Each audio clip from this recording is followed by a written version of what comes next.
자, 오늘은 유다서 강의 이제 5번째 시간입니다. 멸망받을 사람들의 특징들, 그런 주제로 말씀을 전하겠습니다. 멸망받을 사람들의 특징들.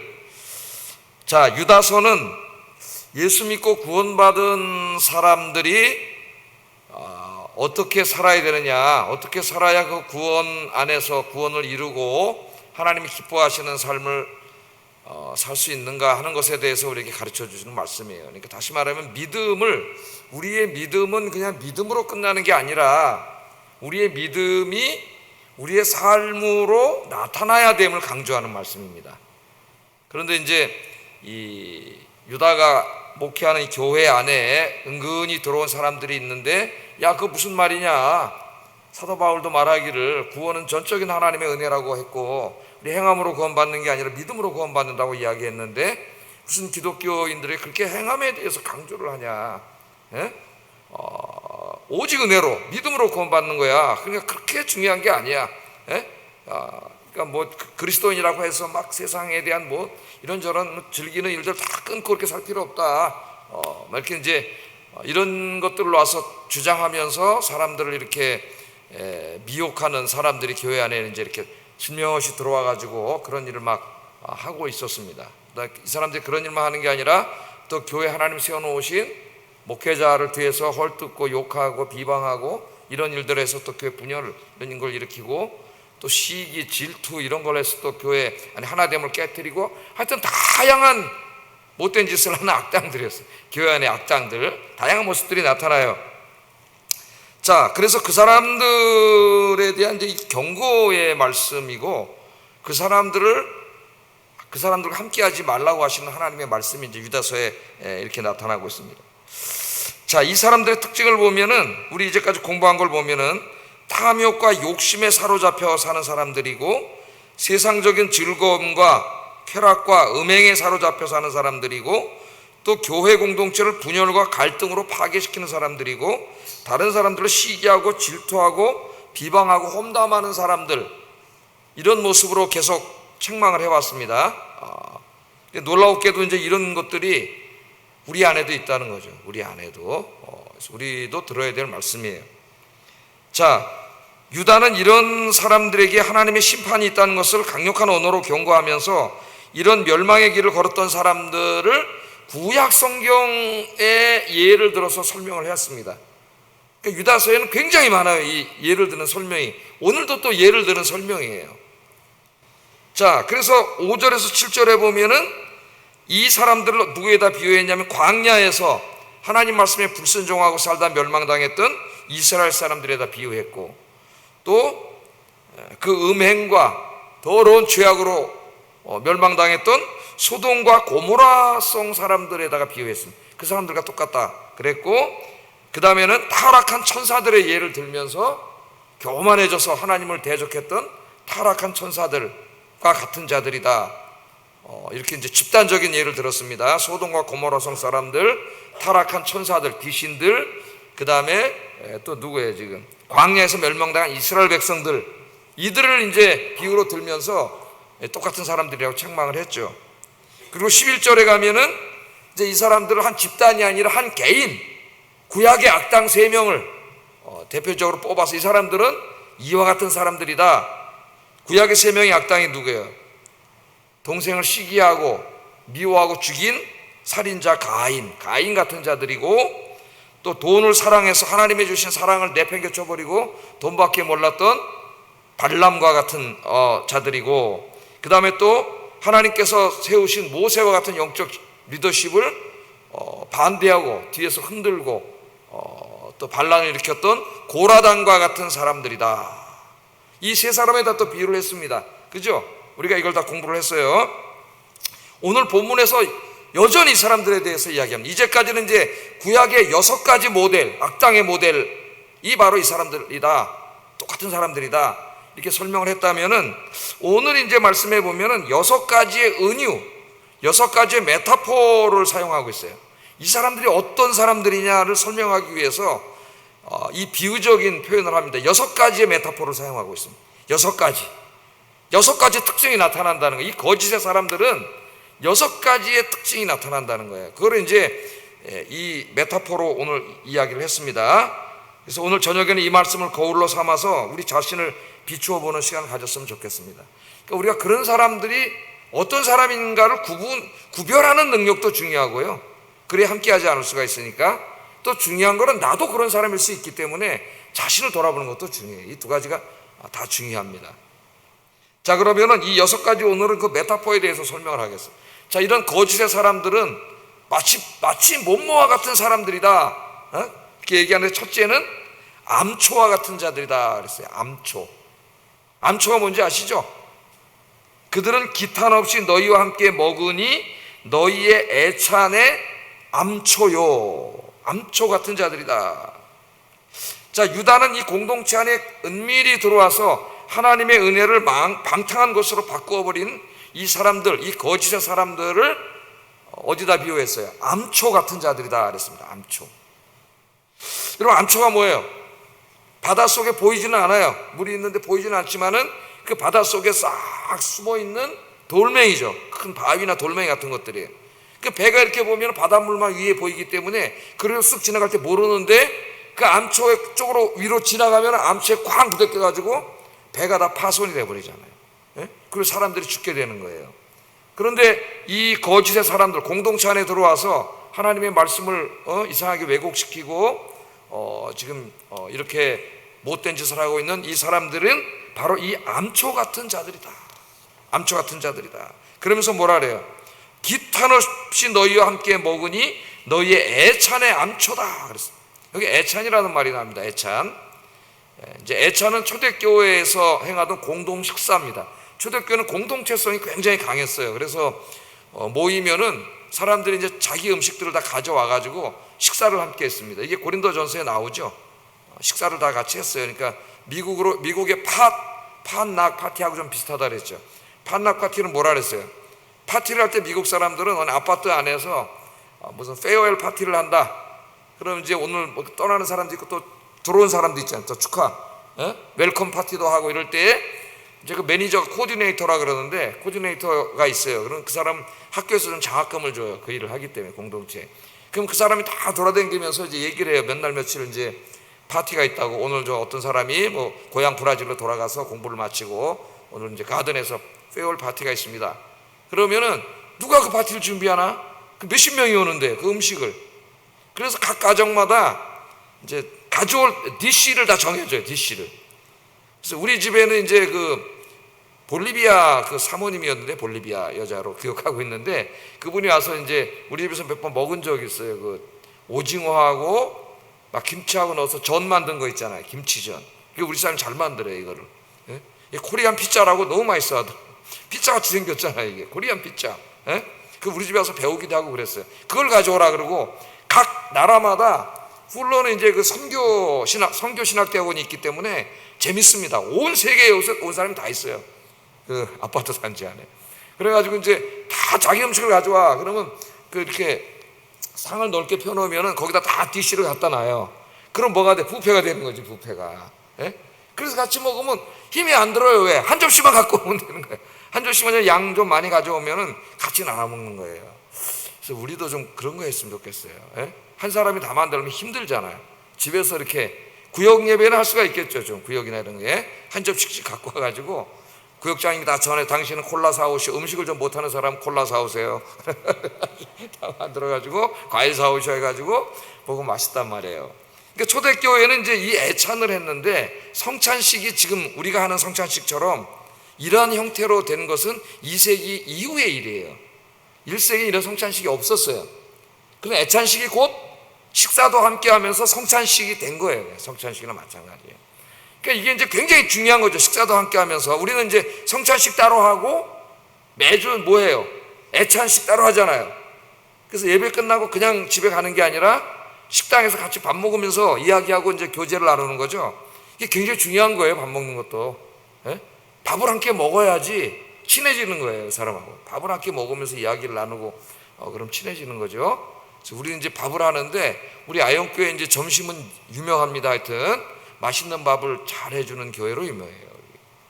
제가 청년일 때는 교회가 큰 교회였는데 맨날 국수만 줘. 국수 그 하얀 국수 삶아가지고 줘가지고 아침 굶고 와서 국수 한 그릇 먹고 하여튼 저녁 예배까지 다 드리면 배가 고파서 견딜 수가 없어. 주일마다 아사 상태야. 아사 상태. 너무 배가 고파가지고. 근데 우리 교회는 맛있는 거 주잖아요. 예? 아유, 맨날 이렇게 음식을 해주면 감사합니다. 봉사하겠는데 감사한 거죠. 자, 이렇게 와서 같이 그 거룩한 성찬식에도 참여하고 같이 밥도 먹고 누가 봐도 아무 문제가 없는 공동체 안에 정말 근사한 사람들인데 오늘 하나님 유다를 통해서 뭐라 하냐면 그 중에 누가 있다래요? 암초 같은 자가 있다래.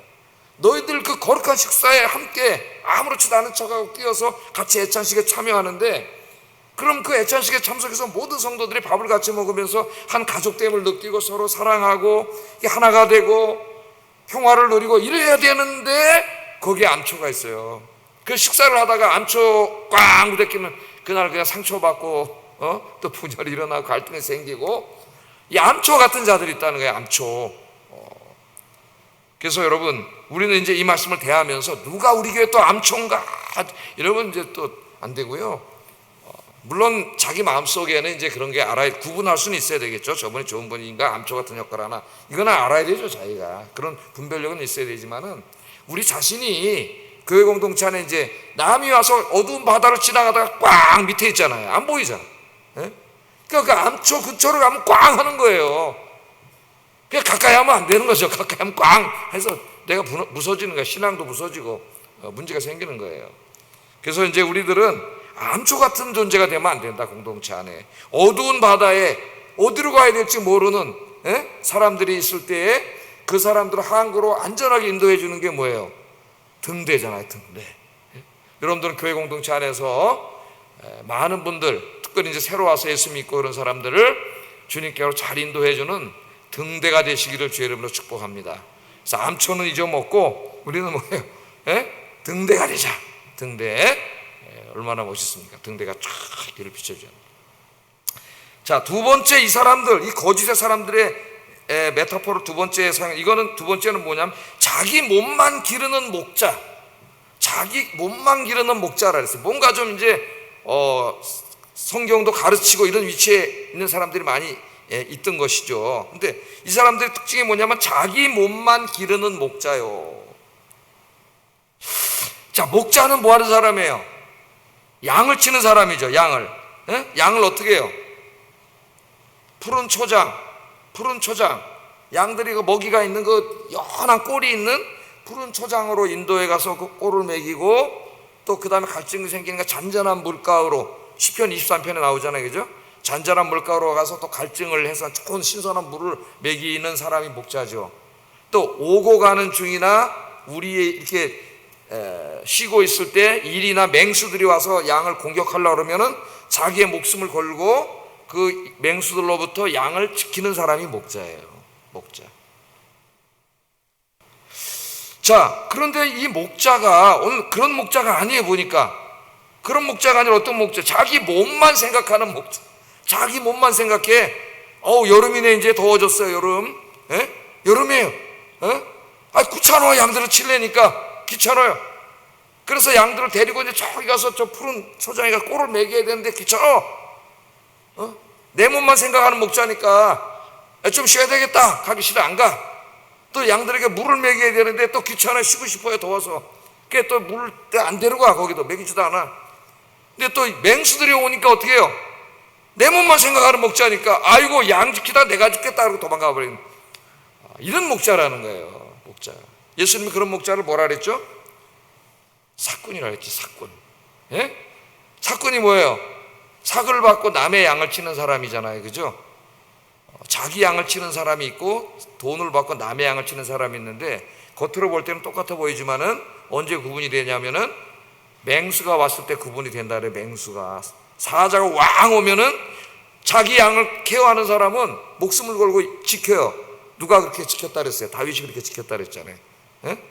그런데 사꾼은 자기 양이 아니야. 이게 돈 받고 일하는 거야. 자기 목숨이 더 중요하기 때문에 놓고 도망간다 그랬잖아요. 예수님이. 그럼 예수님이 뭐라 그랬어요? 이 세상에 목자임을 자처하는 자 중에 사꾼이 많아. 사꾼이. 그냥 그 월급 받는 사꾼이야. 사명감도 없고 자기 몸만 그냥 밥 먹고 사는 수단일 뿐이에요. 이렇게 된 목회자들이 타락하는 거겠죠. 저 같은 목회자들이. 우리 예수님이 뭐라니? 나는 선한 목자다. 선한 목자는 양들을 위해서 목숨을 버리거니와. 우리 예수님이 그렇게 말씀을 했습니다. 그러니까 여기 자기 몸만 기르는 목자의 특징은 자기밖에 모르는 이기주의예요. 이기주의자. 자기밖에 몰라. 공동체 안에서 가만히 보면은 좀 지도자급에 있는데도 모든 게 자기 우선이고 자기밖에 몰라요. 자기 몸만 가르는 사람이에요. 아무리 그럴듯하게 보여도 이처럼 자기만 생각하는 이기주의자들은 그 자체가 이미 거짓의 사람임을 보여주는 사인이에요. 사인. 오늘 하나님께서 그것을 이야기하고 있습니다. 제일 먼저 우리 교육자들에게 해당되는 말씀이고, 또 교회 안에서 직분을 맡은 분들, 교구장이나 부역장이나 선생님들이나 양을 돌보는 일을 맡은 분들이 깊이 묵상하고 생각해야 될 말씀입니다. 생각해야 될 말씀.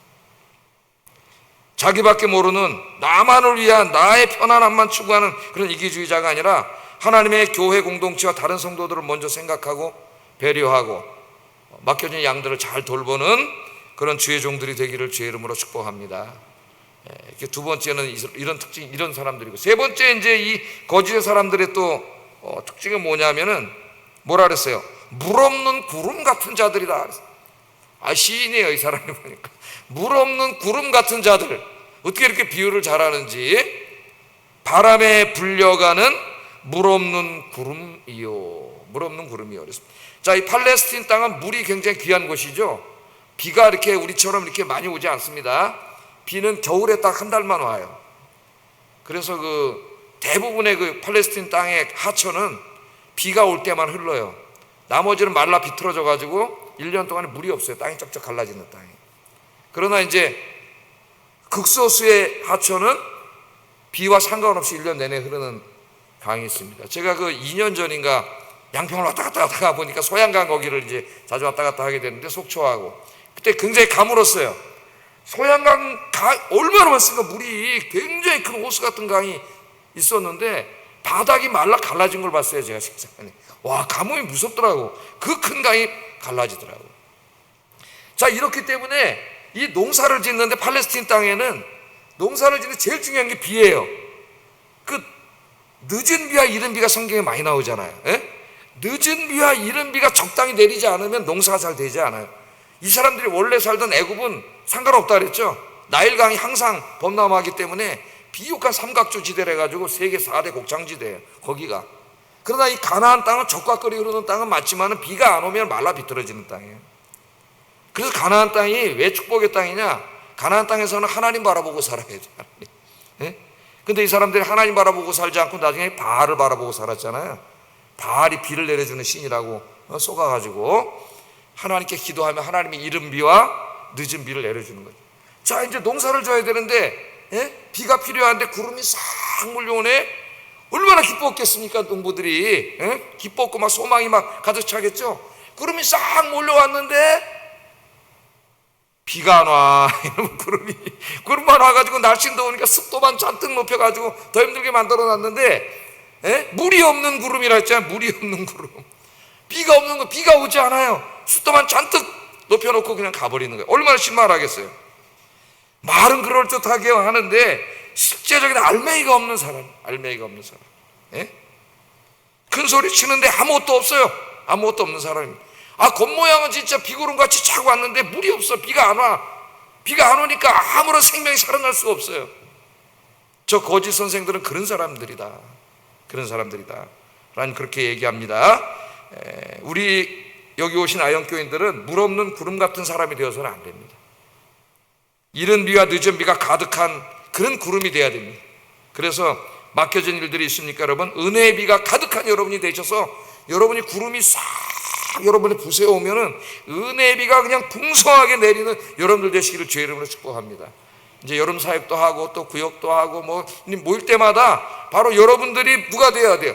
물 없는 구름이 되면 안 돼. 우리 선생님이 왔고 교구장이 왔고 구역장이 왔고 교육자가 왔는데 그럴듯하게 차려입고 와서 딱 앉은, 야, 물이 없어, 물이.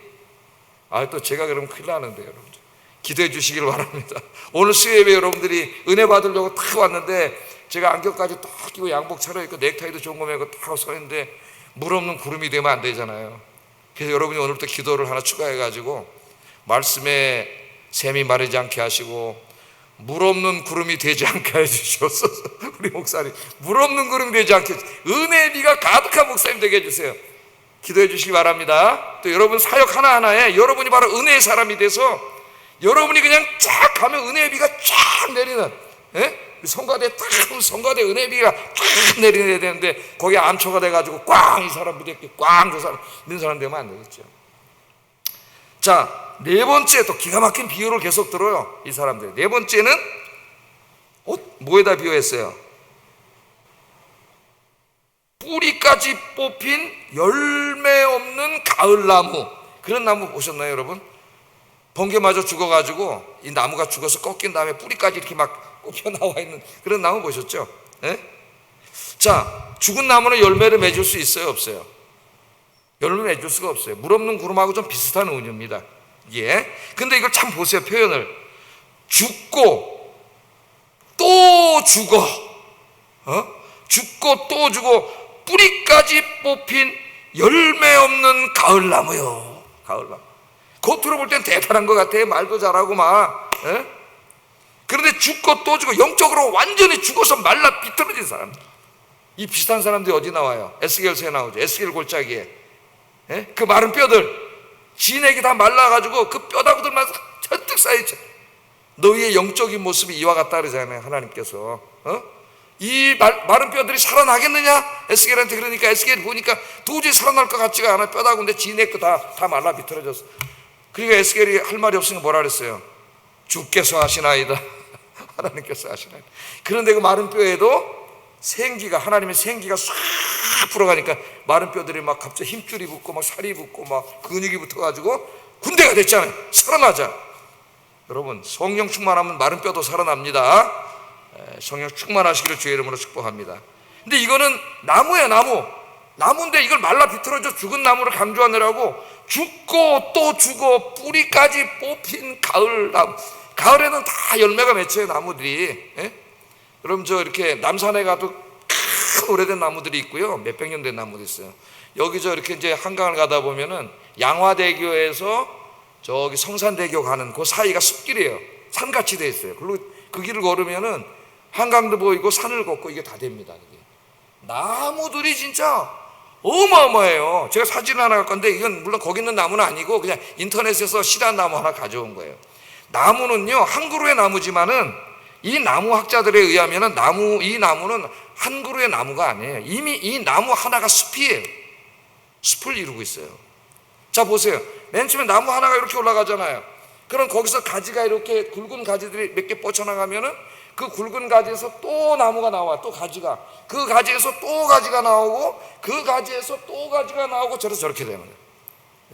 그래서 이 하나의 나무는 저게 하나의 나무가 아니라 이미 저게 하나의 큰 숲이에요. 성령 충만한 사람은 저렇게 돼. 저런 사람이 돼 영적으로. 오늘 여기 있는 사람은 어떤 사람이에요? 이 거짓의 사람은 죽고 또 죽고 뿌리까지 뽑혀서 아주 영적으로 아주 바싹 마른, 얼마나 실감나게 지금 표현을 하고 있어요. 내가 그런 모습에 있다면 어떻게 되겠습니까 여러분 하나님 앞에. 그래서 시편 1편에 보면은 어떤 나무가 있어요? 시냇가에 심겨진 나무 나오잖아요. 그는 시냇가에 심은 나무가 철을 따라 열매를 맺으며 그 잎사귀가 마르지 아니한 같으니 그 행사가 다 형통하리로다. 아까 나오죠. 시냇가, 그 시냇가는 와디가 아니에요. 겨울에만 물이 있는 시내가 아니고 1년 내내 흐르는 시냇가에 나무가 있어요. 그 한강 옆에 있는 나무들처럼. 그 나무가 엄청나게 실합니다. 가물에도 죽질 않아요. 그 나무 엄청난 숲을 이루고 있어요.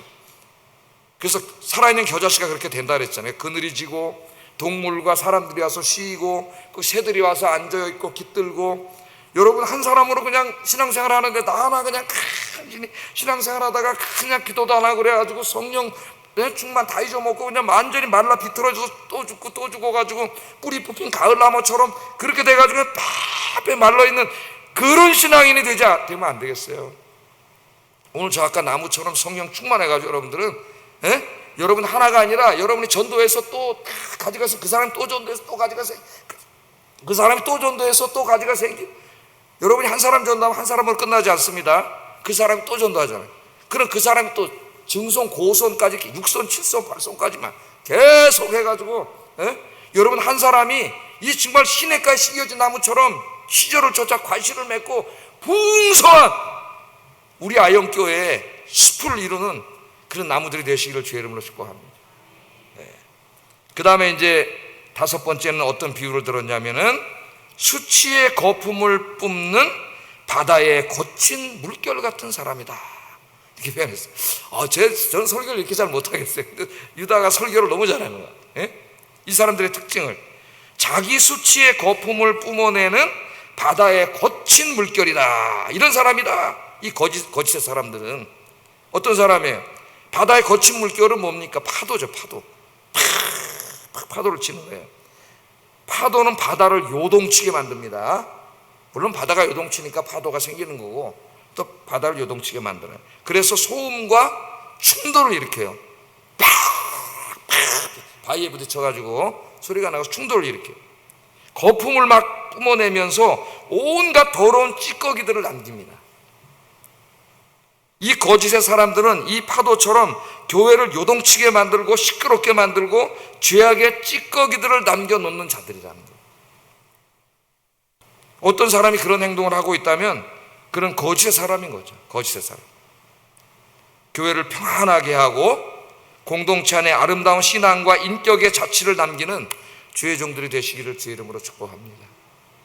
그냥 시끄럽게 요동치고 여기 가서 꽝 부대끼고 저기 가서 꽝 부대끼고 거품이 막 일어나, 그 안에 막 쓰레기들이 몰려오고 막 온갖 찌꺼기들을 공동체 안에 남기는 그런 사람이 되어서는 안 된다.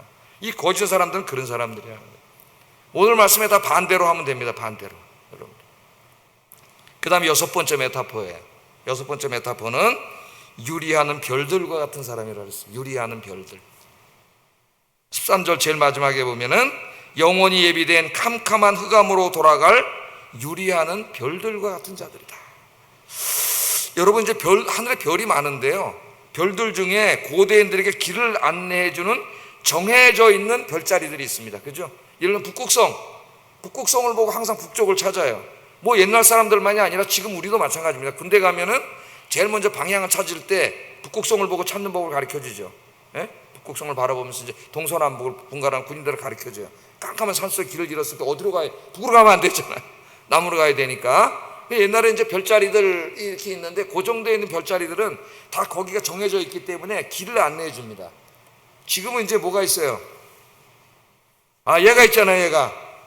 얘가 있어가지고 이거 네이버 딱 키고 이제 어디 뭐 영교회 치면 얘가 나와요. 그잖아요. 그럼 이거 보고 이제 계속 다 나와. 이렇게 살다 보니까 별을 보는 능력이 다 떨어졌어요. 길 찾는 능력도 떨어지고. 제가 부목사, 교구 목사 할 때는 이제 삐삐밖에 없었어가지고 다 찾아다녔는데 물어서 이제 이거 갖고 다니다 보니까는 길을 몰라. 한번 갔는데 얘가 좌회전하세요, 우회전하세요, 바로 가세요 하고 이렇게 따라가가지고. 근데 별을 보는 능력도 마찬가지예요. 별도 잘 보이지도 않지만 도시에는. 그러나 옛날에는 그 별자리들, 고정된 별자리를 보고 다 방향을 찾았습니다. 그런데 고정된 별이 아니라 오늘 여기 어떤 유리하는 별들이 있어요. 유리하는 별들. 유리하는 별들. 정처 없이 떠돌아다니는 별들이 있는 것이죠. 만약 어떤 사람들이 이게 막 정처 없이 떠돌아다니는 별들을 보고 방향을 잡으려고 그러면은 올바른 방향을 잡을 수 있어요, 없어요? 잡을 수가 없죠. 그거 막 별이 저쪽 가면 어느 쪽인지 어딘지 알아. 길을 더 잊어버려요. 이런 사람들은 겉모습은 화려하지만 속에는 진리가 없는 사람들. 하나님의 말씀이 아니라 자기 생각을 말하는 자들이에요. 진리의 말씀을 알지 못하는 자들입니다. 우리는 유리하는 별들, 자기도 방황하고 떠돌아다니는 별이 돼서는 안 돼요. 우리는 다른 사람들에게 길을 안내해 줄 수 있는 진리의 별이 돼야 돼요. 진리의 별. 동방 박사들을 아기 예수가 탄생한 곳까지 쫙 인도해 줄 수 있는 진리의 별이 돼야 돼요. 진리의 별. 우리 예수님 말씀하시기를 소경이 소경을 인도하면 둘 다 구덩이에 빠진다 그랬습니다. 여기 목사들이 제일 먼저 생각해야 될 말씀이고, 교회에서 구역장님, 교사들, 교구장, 여러 가지 교회를 봉사하는 직분자들이 중요하게 알아야 되죠. 처음 와서 교회 믿는 사람들은 먼저 믿은 사람들을 바라보는데 그 사람들의 신앙의 길을 안내해주는 그런 별이 돼야지. 그 사람도 유리하는 별이야. 그러니까 이 사람, 새로운 사람이 그 사람인 줄 알고 그 사람 따라다니면 어떻게 되겠어요? 같이 멸망하는 거죠. 같이 길을 잃어버리는 거예요. 하나님의 진리의 말씀으로 무장해서 여러분 그 말씀을 잘 알므로 진리의 길로 많은 사람들을 인도해 줄 수 있는 빛나는 별이 되시기를 주의 이름으로 축복합니다. 다니엘서 12장 3절 한번 읽어보겠습니다. 시작. 옳은 대로 돌아오게 한 자는 별과 같이 영원토록 빛나리라. 많은 사람들을 올바른 길로 가게 한 여러분이 별이 돼서 많은 사람들을 올바른 길로 가게 한 우리 따고서 교회 집사님 보니까 저분처럼 신앙생활 하면 되겠구나. 그분이 하나님 말씀을 잘 알고 신앙생활 잘하는 분이에요. 그분 따라 신앙생활 했더니 정말 올바른 신앙인이 됐어. 그럼 그 사람을 내가 하나님께로 인도한 사람 아니에요. 그 사람은 하늘의 별처럼 빛나게 하리라. 하나님의 영광이 큰 축복을 주신다는 말씀 아니겠습니까? 여러분들의 공동체 안에 유리하는 별이 아니라 많은 사람들을 진리로 인도하시는 진짜 반짝반짝 빛나는 진리의 별들이 되시기를 주의 이름으로 축복합니다. 자, 이상으로 이 교회 안에 가만히 들어와서 예수님의 가르침을 다 파괴시켜버리고 인간적인 생각을 이야기하고 도덕적으로도 엉망진창이고 공동체 안에서 교회를 어지럽게 하는 이 사람들의 특징을 6개의 메타포로 설명을 했습니다. 6개 메타포. 그럼 이제 제일 중요한 거는 뭐예요? 이거를 다른 사람에게 적용하지 말고 자기에게 적용, 자기에게. 나는 어떤 사람이냐면 점검해 보세요. 나는 암초처럼 교회의 사랑과 하나됨을 파괴시키는 행동을 하고 있지는 않은가? 나는 내 몸만 챙기고 내 이익만 챙기는 나밖에 모르는 이기주의 목자는 아닌가? 나는 빈구름처럼 생명과 진리가 없는 자는 아닌가? 나는 뿌리 뽑힌 나무처럼 이미 영적으로 말라 비틀어지고 죽은 자, 그래서 아무 영적인 열매를 맺을 수 없는 자는 아닌가? 나는 교회에서 거친 물결과 같은 존재, 소음과 충돌을 일으키고 죄악의 거품을 일으키는 사람은 아닌가? 나는 진리를 알지 못해 정처 없이 떠돌아다니는 유리하는 별과 같은 존재는 아닌가? 오늘 이 말씀들을 나는 그런 면이 없는지, 중요한 건 이제 이 사람들이 다 하나님 심판을 받기 때문에 나의 모습을 돌아보는 것이 굉장히 중요합니다. 또 공동체 안에 그런 위험한 존재들이 있는지도 살펴봐야 되겠죠. 그래서 오늘 기도하겠습니다. 말씀을 생각하면서 기도하는데, 제가 이걸 다 기도의 제목으로 써왔으니까 다 안 외워질 테니까 눈뜨고 하나씩 보면서 기도하세요. 우리 교회가 사랑으로 하나 되게 하는 일에 힘쓰게 하소서. 이기주의를 버리고 다른 사람을 배려하는 이타적인 삶을 살게 하소서. 교회 공동체 안에서 쓸모있는 사람이 되게 하소서. 하나님께 뿌리를 깊이 내려서 영적인 열매를 많이 맺는 삶을 살게 하소서. 교회를 말씀과 기도로 거룩한 교회로 만드는 일에 힘쓰게 하소서. 진리에 충만하여 많은 사람을 진리로 인도하는 삶을 살게 하소서. 이런 사람이 되시기를 주의 이름으로 축복합니다. 기도하겠습니다.